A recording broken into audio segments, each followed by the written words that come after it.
ఇక్కడేం చేస్తున్నారు? బావా, శివని ఎలా రెడీ చేయాలని మాట్లాడుకుంటున్నాం. అవునన్నయ్య, అవును. పెళ్లి కొడుకుని ఎలా రెడీ చేయడం ఏంటి? పెళ్లి కొడుకులాగే రెడీ చేయండి. అవునవును, అంతే కదా భూమి, అంతే అంతే. భూమి, ఇదిగో ఈ వాచ్ వాడి కోసం స్పెషల్గా కొన్నాను. ఇది పెట్టుకునే వాడు పెళ్లి పీటల మీద కూర్చోవాలి. నేను చెప్పానని చెప్పు.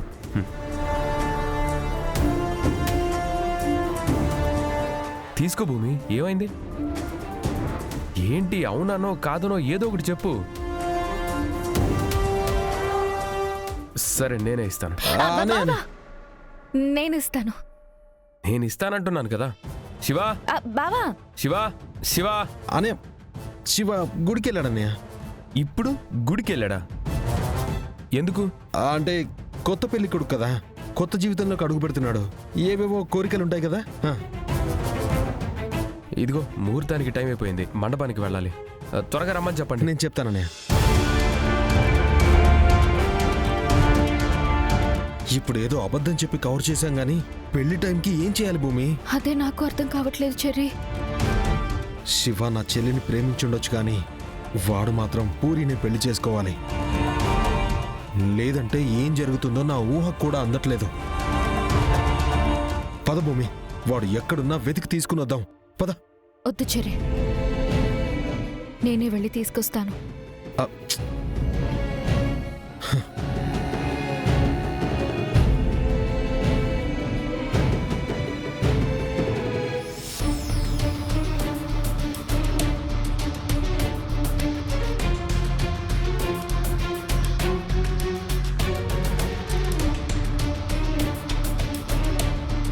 బాబు, మాంగళ్యధారణకి సమయం అవుతుంది, వీళ్ళ బట్టలు మార్చుకుండండి. శివ, ఇంకా అలా నించున్నావేంటి? త్వరగా వెళ్ళి బట్టలు మార్చుకునిరా.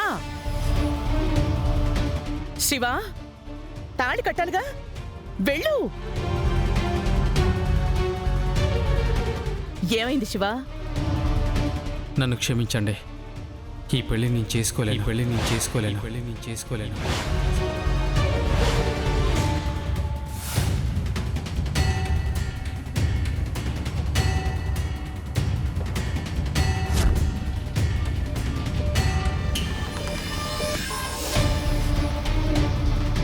పిచ్చా నీకు? పెళ్లి పెట్ల మీద ఆటలా? మర్యాదగా తాళి కట్టు. నేను మా అక్కకి మాటిచ్చాను, తాళి కట్టలేను. నేను బిందుకి మాటిచ్చాను, తాళి కడతావా కట్టవా? నన్ను క్షమించండి. నిన్ను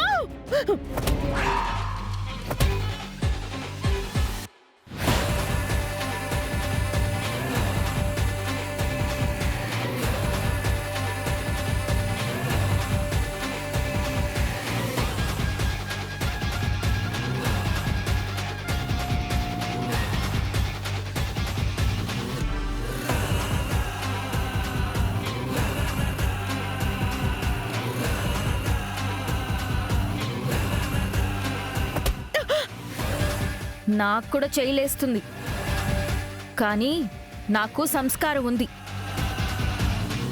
ఎందుకు కొడుతున్నావు వాణ్ణి?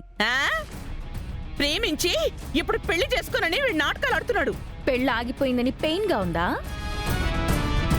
వీణ్ణి బ్లాక్ మెయిల్ చేసి పిలిపించింది, దొంగతనంగా పెళ్లి చేసే నీకే ఇంత పెయిన్ ఉంటే అక్కడ మేమందరం బంధువులకి చెప్పుకున్నాం, పత్రికలు కొట్టించి పనిచేశాం, గౌరవంగా పెళ్లి జరిపించాలనుకుంటున్నాం.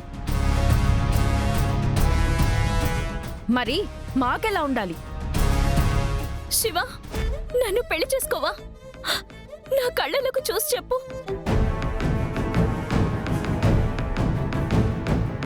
చెప్పు శివ. నన్ను పెళ్లి చేసుకునే ఉద్దేశం లేనప్పుడు మరి ఇక్కడి దాకా ఎందుకొచ్చావు? నా పరిస్థితి నీకు అర్థమయ్యేలా చెప్పాలని వచ్చాను. అంటే నేను నిన్ను ప్రేమించిన మాట నిజం, పెళ్లి చేసుకోవాలన్న మాట నిజం, నీతో బతకాలనుకోవడం నా ఆశ. కానీ ఇప్పుడున్న పరిస్థితుల్లో అక్కకిచ్చిన మాట నిలబెట్టుకోవడం నా ధర్మం. ఈ విషయంలో నువ్వు ఎలాంటి శిక్ష వేసినా నేను భరిస్తాను. అసలేంటి శివ ఈ డబుల్ గేమ్స్? ఆ పూరి నిన్ను ప్రేమించింది, ఆ విషయం అది మీ అక్కకి చెప్పింది. మీ అక్క నీకు ఏదో 4 మాయమాటలు చెప్తే ఇన్ని రోజులు నిన్నే నమ్ముకునున్న ఈ బిందుకి ఇప్పుడు నువ్వు అన్యాయం చేస్తావా? న్యాయం అన్యాయం గురించి నువ్వు మీ అమ్మ మాట్లాడకూడదు.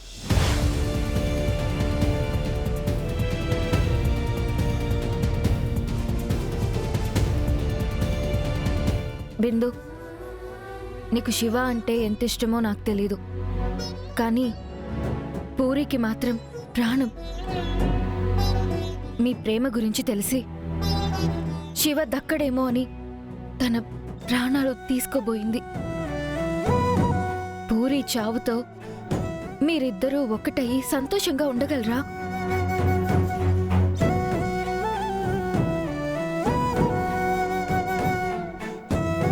తన సమాధి చూస్తూ మీరిద్దరూ సంసారం చేయగలరా?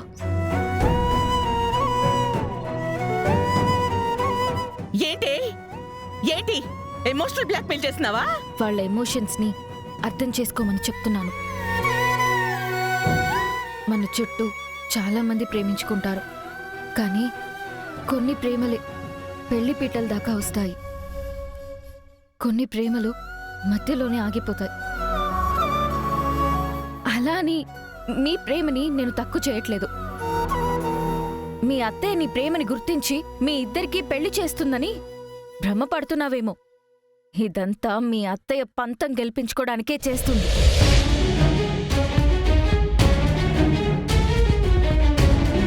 ఆ పెళ్ళ ఆగిపోతే జరిగే అవమానానికి గగన్ బావ, అత్తయ్య వాళ్ళందరూ అవమానంతో చచ్చిపోవాలని చూస్తుంది.